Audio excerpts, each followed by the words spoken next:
Olá, estudantes do 8º ano do ensino fundamental, saudações geográficas, eu sou o professor André e neste vídeo vamos aqui então falar sobre as fronteiras africanas atualmente e como que isso teve a ver com um histórico de colonização, né, de exploração do continente. Então vamos acompanhar aqui então, olha só.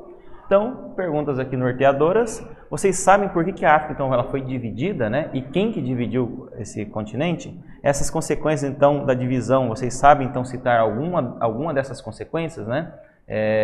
Conflitos e assim por diante? Então, vamos acompanhar aqui.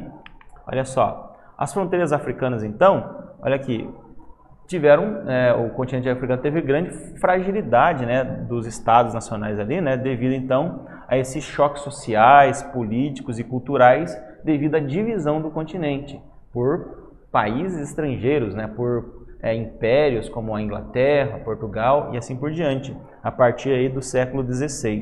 E quem que foram esses países especificamente então? Vamos acompanhar aqui então? Olha só. Então temos aí, ó, por exemplo, os espanhóis, os portugueses, os ingleses, franceses, holandeses, os belgas, dentre outros em menor quantidade. Mas olha aqui, ó, os povos também árabes dominaram essa região próxima à costa leste da África e norte também do continente africano. Então aqui está um mapa mostrando onde cada império ficou, né, tomando posse, vamos dizer assim, tendo maior influência nessa região. Como você vê aqui, por exemplo, a influência portuguesa, por exemplo, esses quadradinhos ali, laranja, né? Repare que na região onde hoje é Angola, Moçambique e assim por diante, ok? Muito bem. E aqui temos então um mapa mostrando uma coisa interessante, que esses países usavam a África como um meio caminho para a rota entre os países asiáticos, que eram onde eram compradas as especiarias, até chegar à Europa. Lembre-se que ainda não havia o canal de Suez, que é um canal que hoje encurta uma distância de milhares de quilômetros, né? Entre a Ásia e a Europa, por exemplo.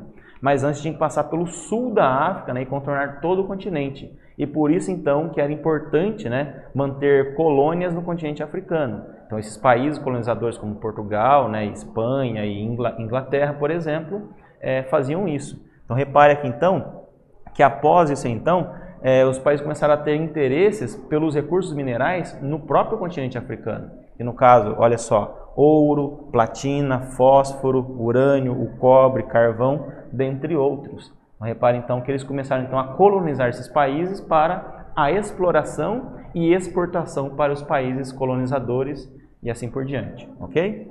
Muito bem.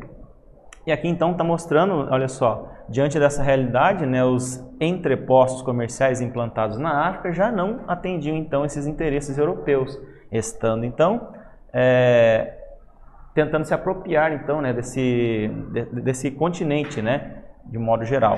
Então surgiram então as colônias, né, como as colônias portuguesas, por exemplo. Então, como é que eles fizeram isso então, essa divisão? Eles formalizaram por meio da chamada Conferência de Berlim, né?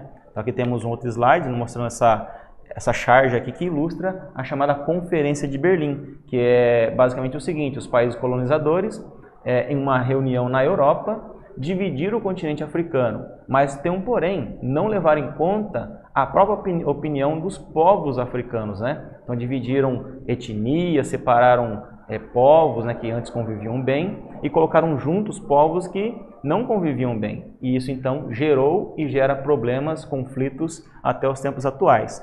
Então, tais como a grande exploração aqui de minérios para exportação, né, que é um caso aí, impedimento de um desenvolvimento autossustentado pelos povoados, né, e comunidades africanas, ok? E aqui temos aí, né, além de outros, né, tipos de problemas, né, temos aqui então, olha só, a questão da divisão étnica. Olha aqui, ó, esse aqui seria o mapa do que é o mais próximo do ideal possível para dividir a África, porque leva em conta aqui, ó, a cultura e as etnias. Agora, olha como é que ficou o continente africano, né? Tudo fora daquilo que seria a proposta mais adequada. E claro que isso aí gera muitos conflitos nesse continente, tá bom? Então, esses conflitos, as disputas pelo poder, né, passaram então a assolar o continente africano a partir da descolonização, ok? Muito bem, então nós temos aqui, por exemplo, né, vários conflitos aí na Nigéria, né, ou seja, em muitas partes aí do continente africano. Muito bem, e uma das pessoas que resistiram a isso então foi Samori Touré, né, que lutou e resistiu contra a colonização africana, mas morreu aí sendo perseguido então pelos colonizadores, ok? Muito bem, então nesse vídeo falamos então sobre as fronteiras africanas e as consequências. Espero que vocês tenham gostado. Até o nosso próximo encontro.